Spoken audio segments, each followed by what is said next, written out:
April 9, 2026 ಅಣ್ಣ, ಇವತ್ತಕ್ಕೆ ಏನೇನ್ ಮಂಡಿಯಲ್ಲಿ ಯಾವ್ಯಾವ ಟೊಮೆಟೊ ಏನೇನ್ ರೇಟ್ ಹೋಗಿದೆ ಅಂತ ತಿಳಿಸ್ಕೊಡಿ ಅಣ್ಣ. ಇವತ್ತೇನು ನಾಟಿ ಟೊಮೆಟೊ 50 ರೂಪಾಯಿಂದ 70 ರೂಪಾಯಿ ಥರ್ಡ್ ಕ್ವಾಲಿಟಿ ಇದೆ, 70 ರೂಪಾಯಿಂದ 150 ರೂಪಾಯಿ ಸೆಕೆಂಡ್ ಕ್ವಾಲಿಟಿ ಇದೆ, 150 ರೂಪಾಯಿಂದ 250 ರೂಪಾಯಿ ಫೈನ್ ಕ್ವಾಲಿಟಿ ಇದೆ. ಅಂದ್ರೆ ದಪ್ಪ ಶೈನಿಂಗ್ ಇರೋದು 250 ರೂಪಾಯಿ ಟಾಪ್ ಅಂಡ್ ಟಾಪ್ ನಾಟಿ ಆಗಿದೆ.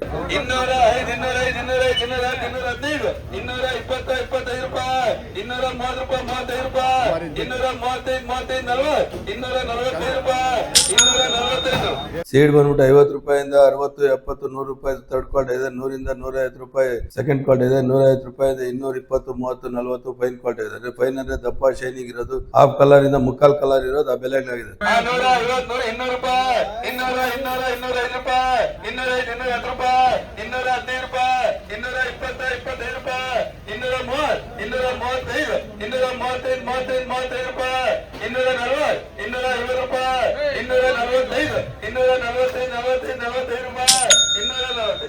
ತುಂಬಾ ಕಲರ್ ಇರೋದು ಯಾರು ಕೀಳಕ್ ಹೋಗ್ಬಿಟ್ರೆ, ಕಲರ್ ಇರೋದು ಸ್ವಲ್ಪ ಮೆತ್ತು ಬರ್ತಾ ಇದೆ. ಬಿಸಿಲು ಜಾಸ್ತಿ ಇರೋದ್ರಿಂದ ಚೆನ್ನೈಯಲ್ಲೆಲ್ಲ ಮಾರಾಟ ಆಗ್ತಾ ಇಲ್ಲ. ಹಂಗಾಗಿ ಸ್ವಲ್ಪ ಮುಕ್ಕಾಲ್ ಕಲರ್ ಇರ್ಲಿ, ಹಾಫ್ ಕಲರ್ ಮೇಲೆ ಮುಕ್ಕಾಲ್ ಕಲರ್ ಇದ್ರೆ ತುಂಬಾ ಒಳ್ಳೇದು ಅಂತ ಹೇಳೋದಕ್ಕೆ ಇಷ್ಟಪಡ್ತಾ ಇದೀನಿ. ఏం ఆంధ్రానిక టమాటాలు పెరుగుతా ఉండరు, కొంచెం దారులు ఉన్నాయి. కలర్లు పెరిగేకి పోదండ, దారులు ఉంటే కొంచెం 10-20 రూపాయలు జాస్తి అమ్మే రకాలు అన్ని కనపడుస్తా ఉండే. దారులు పెరిగి పంపిస్తే ఒక 50 రూపాయలు జాస్తి అమ్మించేదానికి అనుకూలం అవుతుందని చెప్పేకి ఇష్టపడతాను.